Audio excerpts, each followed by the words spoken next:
Since then, families say they have united to help each other, but many feel they're being ignored and there's a lack of or delay in getting resources to them.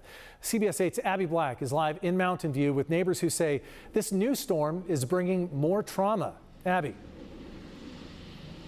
Carla, we're live in Mountain View just behind South 42nd Street, and this is the flood channel that caused all of that damage from the January 22nd storm. You can see that with this steady pace of rain, it's still flowing. The mayor's office has said that they've done a lot since that storm, but I visited families in Southcrest and Shelltown, and they say more needs to be done.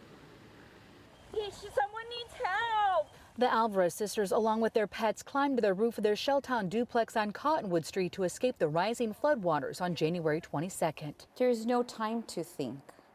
We couldn't, it's just act. Let's act. Patty Alvarez says that she wishes local leaders would have the same urgency. It's now, not tomorrow. Show up with a plan. Not only did they have to gut their house, but Patty says that she can't afford vet care for her dog Lucky. She says that he's suffering from an allergic reaction after being exposed to the contaminated waters when they escaped. Say hi. Down the street on Birch and Southcrest, Martin Aguilar says that he and his family, including their teenage son, lived in their car for the first week before getting a 5-day hotel voucher. We stay in our cars because we don't got a place to stay.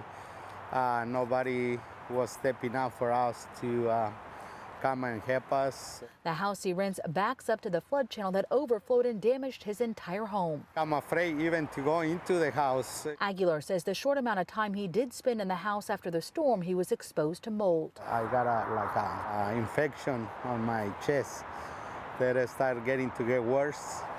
I need to go to the doctor. Today, the mayor's office and Southeast San Diego council member Vivian Moreno sent a joint news release to CBS 8 touting its efforts it's made in the aftermath, mentioning comprehensive outreach, clearing of the channel, hotel vouchers, housing assistance, emergency food needs, and city crews on the ground in the affected areas.